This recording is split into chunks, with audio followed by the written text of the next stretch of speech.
Bonjour à toutes et à tous, j'espère vous retrouver en pleine forme. Bienvenue dans votre site maths et physique en poche. Aujourd'hui dans cette séance, je vais aborder avec vous un sujet concernant la mécanique newtonienne pour les étudiants bien sûr de la deuxième baccalauréat. Donc voilà, vous avez le sujet devant vous, vous allez le lire parfaitement et comprendre les questions posées, puis vous allez commencer par répondre à ces questions. Parce que je trouve que c'est un sujet qui mérite d'être partagé, bien sûr, parce qu'il comporte des questions qu'on pose normalement aux examens. Donc, vous avez un skieur qui glisse sur une montagne recouverte de glace, au pied de laquelle se trouve un lac d'eau. La figure suivante donne l'emplacement du lac d'eau par rapport au point O. Voilà. Où le skieur sera obligé de quitter le sol de la montagne. C'est-à-dire, en ce point-là, il va quitter, bien sûr, le montagne de glace. Avec une vitesse V, faisant un angle, plutôt une vitesse V0, faisant un angle alpha avec l'horizontale. Le skieur part d'un point D, situé à la hauteur H, au plan horizontal contenant le point O. Donc, la vitesse V du skieur lors de son passage au point s'exprime par la relation suivante. Voilà, ça c'est une relation que vous devez utiliser dans l'énoncé, dans la réponse aux questions. Dans un essai, le skieur passe par le point O du repère OIJ avec une certaine vitesse, alors il tombe dans le lac d'eau. On veut déterminer la hauteur minimale HM de la hauteur H du point D, voilà la hauteur minimale, à partir duquel il doit partir bien sûr le skieur sans vitesse initiale pour qu'il ne tombe pas dans le lac. Donc on ne veut pas qu'il tombe dans le lac. Voilà les données, la masse du skieur, des accessoires, l'accélération, la hauteur H, tout ça vous avez sont des données, bien sûr. Donc pour cet exercice, on assimile le skieur à ses accessoires à un point G et on néglige tous les frottements et toutes les actions de l'air. Ça, c'est très intéressant bien sûr. Le skieur quitte le point O à un instant T avec une vitesse V0, faisant un angle alpha avec l'horizontale. En appliquant la deuxième loi de Newton, déterminer l'équation différentielle que vérifie chacune des coordonnées du vecteur vitesse dans le repère OIJ. Montrer que l'équation différentielle de la trajectoire du skieur s'écrit dans le repère sous la forme suivante. Moins 1 demi gx au carré sur v0 carré cos carré de alpha plus x tangente de alpha. Et enfin, la question détermine la valeur minimale hm de la hauteur pour que h, le skieur, ne tombe pas dans le lac d'eau. Alors, pour répondre à cette question-là, la première question, en appliquant la deuxième loi de Newton. Donc la deuxième loi, cette loi, vous allez l'appliquer dans tous les exercices. Donc c'est pour cette raison que je vous conseille de bien la maîtriser parce que comment on travaille avec cette loi.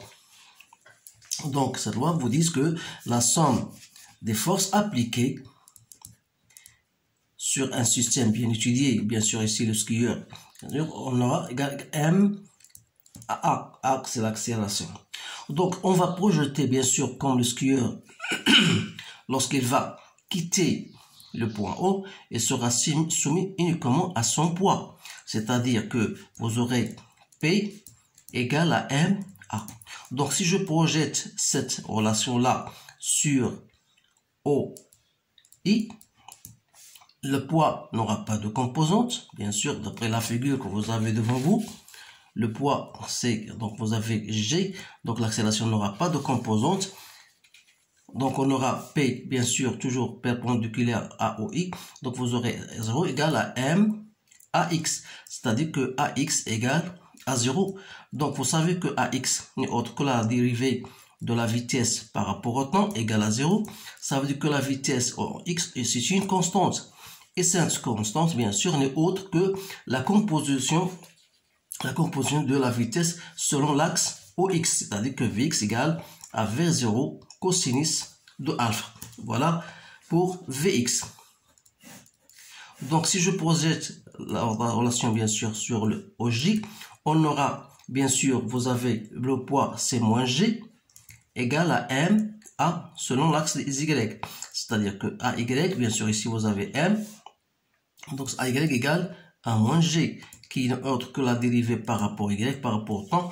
Donc vous direz VY c'est quoi? C'est moins GT plus quoi? Plus la vitesse à l'action à l'instant t égale à 0. Donc c'est V0 sinus de alpha. Alors là je tire Y par intégration de ça, on aura moins 1,5 GT au carré plus V0 sinus de alpha t plus Y0. Alors Y0 à l'instant t égale à 0, Y0 égale à 0. Donc on a utilisé les conditions initiales bien sûr pour répondre à ces questions-là. Donc voilà, vous avez VY, ce qui nous intéresse nous, c'est VX et VY. Bien sûr. Alors là, montrer que l'équation de la trajectoire s'écrit sur la forme. Donc pour déterminer l'équation de la trajectoire, vous serez bien sûr obligé de déterminer X.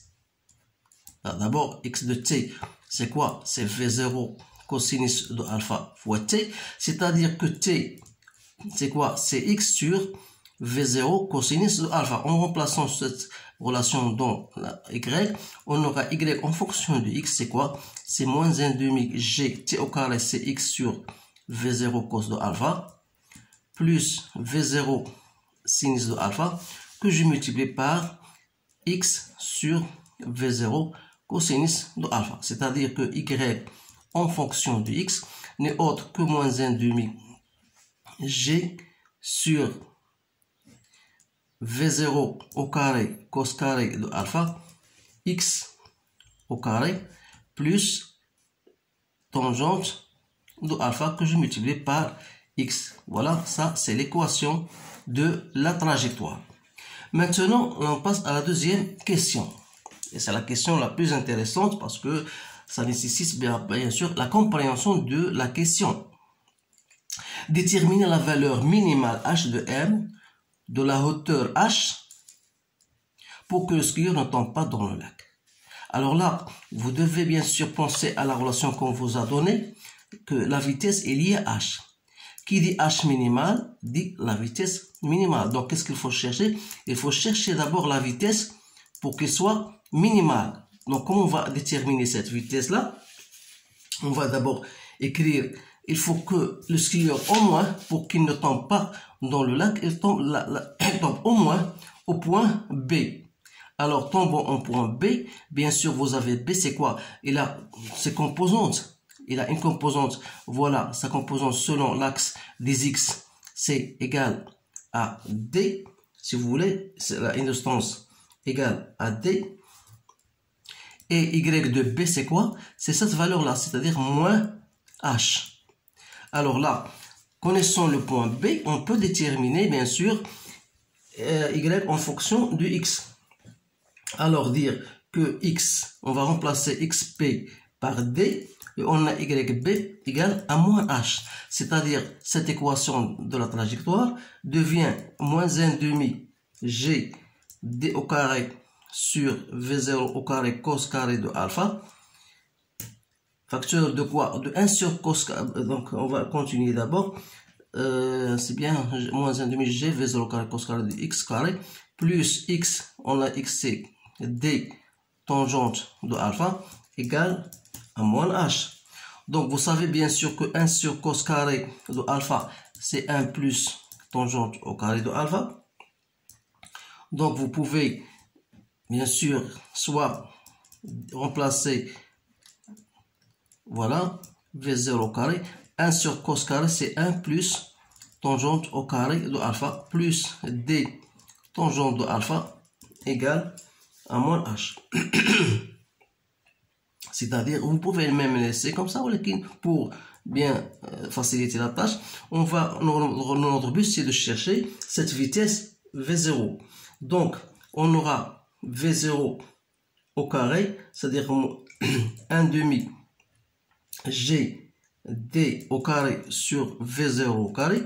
C'est quoi? C'est on va simplifier bien sûr, on va multiplier par on va chercher, notre but c'est de chercher cette expression là. Donc on aura moins 1 est égal à quoi? Est égal à H plus d tangente de alpha que je divise par 1 plus tangente au carré de alpha, parce que vous avez un signe moins ici. Donc, vous allez faire sortir d tangente de alpha, donc il devient moins h moins d tangente alpha. Avec ce moins-là, vous aurez h plus d tangente, et vous allez diviser par 1 plus tangente au carré. Donc, c'est-à-dire que V0 au carré égale à quoi? Vous allez trouver, c'est G d au carré, voilà, que je multiplie par 1 plus tangente au carré de alpha, et que je divise par, donc, vous avez, ici, sera 4 h plus d tangente de alpha. C'est bien ça. Donc, ça égale à quoi? On se sait que V0 carré, d'après ce que nous avons déjà dit, on a dit que V, c'est quoi? C'est 2GH. Donc, ça veut dire que V0, c'est quoi? C'est 2GHM. Donc, on va, ça, j'ai ici, pardon, j'ai 2 ici. Donc, on peut tirer alors HM. C'est quoi? C'est D au carré.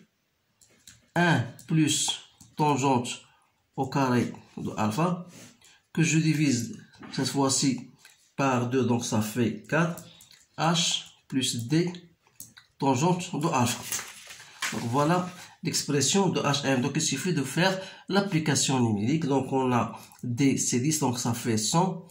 1 plus tangente au carré de 30 sur 4, 0,5 plus 10 tangente de alpha. Vous allez trouver hm, comme je le trouvais, donc c'est 5,3 mètres.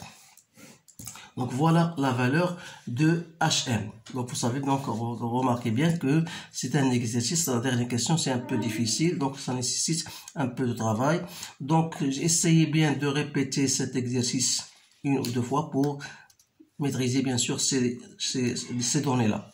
Alors je vous souhaite une bonne chance et je vous remercie de votre attention et je vous dis à bientôt.